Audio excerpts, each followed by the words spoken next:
And मुझे ये लग रहा है कि आखिरी के कुछ दिनों में कि ये अटेम्प्ट स्किप कर देना चाहिए। मोस्टली जितने भी एस्पिरेंट एग्जाम को देते हैं ना, उन सभी के मन में कहीं ना कहीं ये ख्याल ज़रूर से आता है एक दो बार, काफ़ी चीज़ें भूल रहा हूँ मैं at the last moment. This is the time when you have to give your 100%। Sir आखिरी के कुछ दिन में ना मेरे को ये लग रहा है कि मैं अनप्रिपेयर्ड हूँ, ऐसा लग रहा है चीज़ों को भूल रहा हूँ। एंड मुझे ये लग रहा है कि आखिरी के कुछ दिनों में कि ये अटेम्प्ट स्किप कर देना चाहिए। सो सर इसके बारे में कुछ एडवाइस करिए कि मैं करना चाहिए अटेम्प्ट स्किप कि नहीं करना चाहिए। प्रकाश यार, आप तो मतलब जितना मैंने आपको जाना है, आप एक ब्राइट स्टूडेंट हो। आपके टेस्ट में कॉन्टिन्यूसली अच्छे मार्क्स भी रहे हैं। मैंने आपको साल भर देखा है, आपने अच्छी मेहनत की है। ये लास्ट में आप बेसिकली इस थीम पर कैसे पहुंचे हो कि आपको क्विट करना चाहिए? क्या फीलिंग्स आ रही हैं आपके मन में?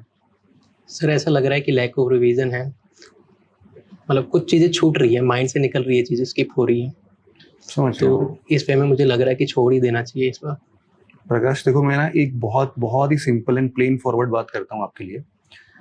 आपके मन में ही नहीं, मुझे लगता है कि मोस्टली जितने भी एस्पिरेंट एग्जाम को देते हैं ना, उन सभी के मन में कहीं ना कहीं ये ख्याल ज़रूर से आता है एक दो बार कि ना इस बार इस अटेम्प्ट को छोड़ देते हैं, क्योंकि उन्होंने इतनी ज़्यादा मेहनत कर ली, इतनी बार उसको पढ़ लिया है, बट फिर भी लास्ट मोमेंट में शायद आपको ये भी फीलिंग आ रहा होगा कि सर कुछ भी याद नहीं आ रहा है मुझे, ये है ना? सब कुछ भी याद नहीं आ रहा है, जो पढ़ा है पता नहीं अभी नहीं प्रोड्यूस कर पा रहा हूँ, तो एग्जाम में कैसे प्रोड्यूस करूंगा। ये सारी चीजें ना बहुत ही ज्यादा कॉमन है, और मुझे लगता है कि ये आप एक ऐसे फेज से गुजर रहे हो जिससे कि सारे एस्पिरेंट्स जूझते हैं। आप ठीक है। चलो बात करने आ गए, बट आप सोचो कि बहुत सारे लोग इसी फेज को लेके छोड़ भी देते हैं। बट मेरा तो ये सजेशन होगा कि चूंकि आपको मैंने देखा है तैयारी करते हुए, और आप इसलिए अगर नहीं क्विट करते हो इस एग्जाम को, आप अपना बेस्ट देते हो। आपने बताओ अभी तक क्या क्या प्रिपरेशन किया है? सर ऑलमोस्ट सब कुछ कवर करा है मैंने, टेस्ट भी लगाए हैं। ठीक है, टेस्ट में आपके एवरेज मार्क्स कितने आ जाते थे? टेस्ट में ऑन एवरेज 80-90 प्लस आ रहे हैं मेरे। तो 80-90 प्लस आ रहे हैं, फिर भी आप ये डाउट में लेकिन हो सर कि डर लगता है फिर भी कि काफ़ी चीज़ें भूल रहा हूँ मैं एट द लास्ट मोमेंट। बिल्कुल है। इसके अलावा और बताओ, और क्या क्या आपने कवर किया है? पॉलिटी, हिस्ट्री, ज्योग्राफी, साइंस, इन सब के लिए क्या कवर किए हैं आपने? आपको लगता है कि सिलेबस ऑलमोस्ट कवर्ड है? Yes sir, syllabus almost cover है। और जो हमने बहुत सारी वीडियोस वगैरह वाईटी पर डाले थे, रिवीजन फॉर्मेट के लिए डाले थे, वो सब आपने देखा है अभी तक? यस सर, मैंने वो सारे कवर करे हैं। उससे ही मुझे लगा था, थोड़ा कॉन्फिडेंस फील हुआ था मुझे कि एट द लास्ट मोमेंट चीज़ें रिकॉल कर पा रहा हूँ मैं।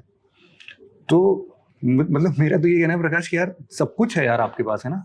मुझे लगता है कि ये आपका बेस्ट अटेम्प्ट हो सकता है, और आप बिल्कुल लास्ट मोमेंट पर अपने आप को सेल्फ डाउट में रख के, ये एक टाइम नहीं है सेल्फ डाउट करने का। मुझे लगता है this is the time when you have to give your 100%, और ये 100% आपके साइड से आ सकता है, कोई दिक्कत नहीं है। It is just your mental barrier, जिसमें एक बस कहीं ना कहीं छोटा सा डर घर कर गया है कि ना मुझे शायद अगली बार अटेम्प्ट दूंगा। But I can assure you Prakash कि आप जब नेक्स्ट टाइम आओगे ना, सेम फेज में अपन फिर बैठे होंगे अगले साल भी, और आप इसी मोड पर मुझसे पूछ रहे होगे कि सर सोच रहा हूँ कि अगले साल पेपर दे दूं।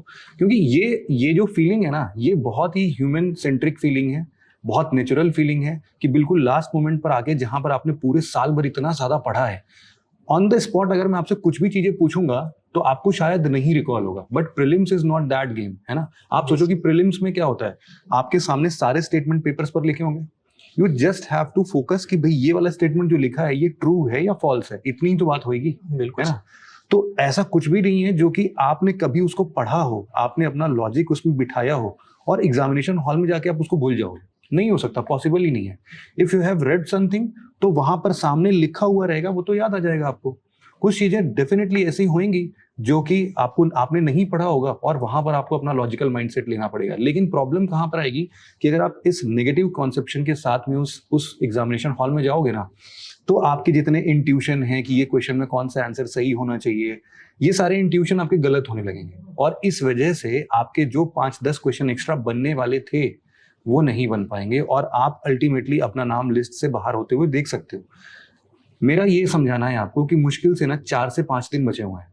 ये 4 से 5 दिन आपको पूरा पूरा फोकस करके, दम लगा के एक लास्ट स्प्रिंट के तौर पर देखना है, जिसमें कि आपको अपने इस एग्जाम को एनी हाउ क्रैक करना ही है। और आप इस कॉन्फिडेंस के साथ जाओ कि यार ये पेपर ऐसा आने वाला है जो कि मेरे फेवर में रहेगा, मैंने जो टॉपिक पढ़ा है वहीं से क्वेश्चंस आएंगे।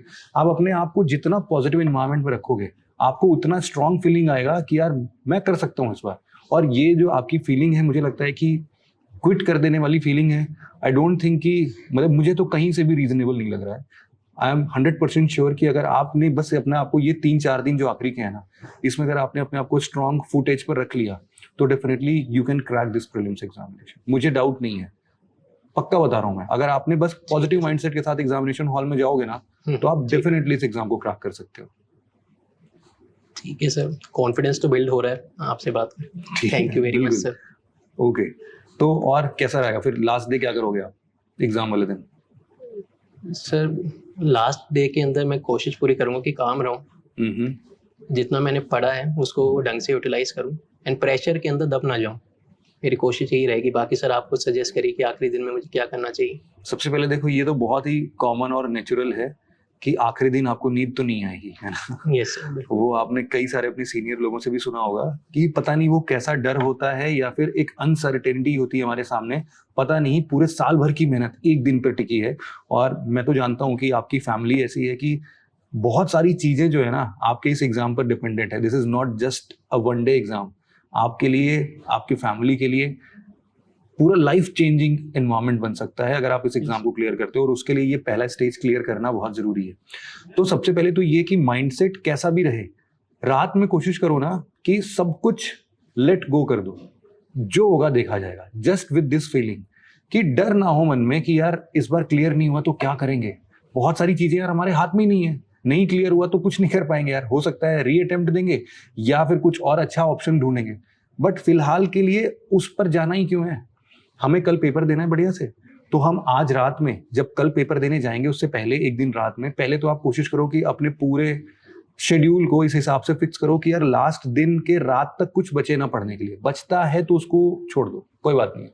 ये मान लो कि ये जो छूटा है ना, इसे क्वेश्चन नहीं आएगा, पक्का नहीं आएगा क्योंकि मैंने नहीं पढ़ा है, नहीं आएगा, आएगा तो एक आधे क्वेश्चन आएंगे, छोड़ दूंगा, कोई बात नहीं, 100 में 100 नहीं लगाने होते हैं। विद दैट एटीट्यूड आप उसको लेट गो करो और रात में इतना काम माइंड से सो कि यार पता नहीं नींद आएगी नहीं आएगी, बट मेरे को डर नहीं लग रहा है। जिस दिन आपके अंदर से ये थोड़ा सा फीलिंग आ जाएगा ना कि यार एग्जाम ही तो है यार, वन डे एक दिन का प्रीलिम्स का एग्जाम ही तो है, इसमें ऐसा भी नहीं है कि इसको क्लियर करने से आप आईएएस बन जाओगे, अरे इसके बाद तो रियल गेम स्टार्ट होता है ना। UPSC is a marathon not a sprint. तो इतना तेजी से घबरा जाने से एक दिन के लिए कुछ भी नहीं होगा। आप जितना काम एंड कूल रहोगे इस एग्जाम के लिए, लास्ट अटेम्प्ट आपने शायद प्रीवियस ईयर क्वेश्चन पेपर देखा होगा, उसमें आपको ये बात पता चल गई होगी कि जिसने भी अपना मेंटल सेटअप लूज किया था एग्जामिनेशन हॉल में, वो भले कितने महारथी हो, चौथे अटेम्प्ट वाले हो, 5वें अटेम्प्ट वाले हो, ऐसे भी लोग हैं जिनका 2-3 लगातार प्रीलिम्स निकल रहा है बट लास्ट अटेम्प्ट में वो भी फेल हो गए। क्यों फेल हो गए? क्योंकि उन्होंने ना अपना ये कूल एंड काम माइंडसेट वो पेपर देख के लूज कर दिया। तो मेरा यही कहना है, पेपर अगर टफ है ना तो सबके लिए टफ है यार, आपके अकेले के लिए टफ नहीं है। कुछ भी यूपीएससी का नया इस बार भी आएगा यार, है ना, पक्का आएगा, और उसके लिए आप पहले से ही मेंटल सेटअप करके जाओगे यार कुछ तो यूपीएससी झटका देगा, अपने को झटका देगा तो कोई टेंशन नहीं है, सबके लिए बराबर का झटका लगेगा, लेकिन उसी झटके को मुझे एनी हाउ सर्वाइव करके अच्छे मार्क्स लेके आने हैं। कोशिश करो कि अपने पूरे पेपर को पढ़ो, 100 के 100 क्वेश्चंस को देखो। बहुत बार ऐसा होता है कि क्वेश्चंस आगे के छूट जाते हैं, आगे बहुत इजी क्वेश्चंस मिलते हैं आपको। तो सबसे पहले तो अपने एक दिन पहले वाले पर let go each and everything, कुछ भी अपने अंदर जकड़ के नहीं रखना है, जो होगा देखा जाएगा वाला एटीट्यूड चाहिए अपने को। एग्जामिनेशन वाले दिन जब जा रहे हो तो कोशिश करो थोड़ा पहले पहुंच जाओ एग्जामिनेशन हॉल में, भगदड़ मत मचाना उस दिन, एकदम बिल्कुल शांत, ऐसा समझो कि आप बिल्कुल 40-50 साल के बुढ़े टाइप के हो गए हो, आपको अब दीन दुनिया की इतनी समझ हो गई है कि आपको पता चलता है कि भागदौड़ वाली जिंदगी बर्बाद है, मेरा 2-4 क्वेश्चन गलत करा देगा, इसीलिए सब कुछ टाइम होना चाहिए। टाइम से पहले निकल जाओ, टाइम से पहले सेंटर पे पहुंच जाओ, एग्जामिनेशन हॉल में अपने चेयर्स को सुनिश्चित करके टाइम से पहले बैठ जाओ। पेपर जब भी स्टार्ट कर रहे हो ना, उसके कम से कम 5 मिनट पहले डीप ब्रीथिंग कर लो, थोड़ी लंबी लंबी सांसें ले लो। उससे क्या होगा कि आपके बॉडी में ऑक्सीजन का फ्लो बढ़ जाएगा, उससे क्या होगा आपके सारे के सारे सेल्स जो है वो एक्टिवेटेड फील करेंगे और आपको अच्छा रिस्पॉन्स देंगे। इन सब चीजों से आप पेपर अटेम्प्ट करना स्टार्ट करना, पैनिक मत करना अगर शुरुआत के 2-4-10 क्वेश्चंस डिफिकल्ट आते हैं, कोई बात नहीं है। यूपीएससी का पैटर्न है कि उसमें डिफिकल्ट क्वेश्चंस भी होंगे, इजी क्वेश्चंस भी होंगे, मॉडरेट क्वेश्चंस भी होंगे। Try to find out the easy question, वो आपके लिए पॉजिटिव पॉइंट्स देंगे। जो डिफिकल्ट क्वेश्चन है डेफिनेटली उसमें आपको लेटर स्टेज पर सही समझ के उसको अटेम्प्ट करना है, छोड़ना है, वो बाद में डिसाइड करना पड़ेगा आपको। बट पेपर बहुत ही अच्छे तरीके से काम एंड कूल होकर 100 क्वेश्चन देना।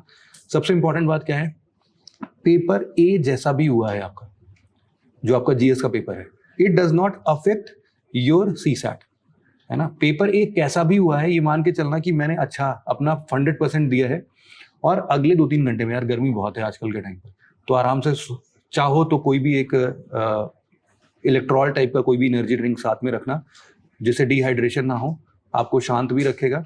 सीसैट वाले टाइम पर भी ट्रांसपेरेंट बॉटल में अंदर तक ले जा सकते हो, कोई दिक्कत नहीं है।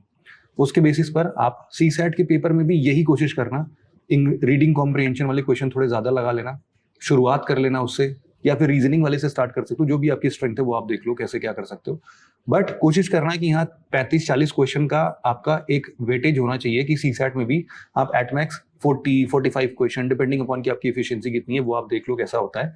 उसके हिसाब से आप उतने क्वेश्चन अटेंड करके आओगे। उसके लिए आपको जो भी सोचना है वो अभी से सोच लो। अब पेपर लगाने की जरूरत नहीं है आपको। अगर कुछ पढ़ना है तो यूपीएससी के प्रीवियस ईयर क्वेश्चंस थोड़े बहुत देख सकते हो, अदरवाइज जितना आज तक पढ़ लिया है ना, वो आपके सिलेक्शन के लिए मैं बिल्कुल भरोसे के साथ बोलता हूँ कि 100% सफिशिएंट है। ठीक है, तो इस बार का पेपर आपको देना है प्रकाश, और क्लियर भी करना है ना। कभी भी डिमोटिवेट फील करना है तो अपने पेरेंट्स का फेस याद कर लेना, जिनके लिए आप इतनी मेहनत कर रहे हो। Definitely you will feel so much motivated. ठीक है सर। तो पेपर दे रहे हो? यस सर, बिल्कुल। ठीक है, और क्लियर कर रहे हो? Yes sir. ठीक है, चलो all the best. Thank you very much sir. All the best. Thank you very much.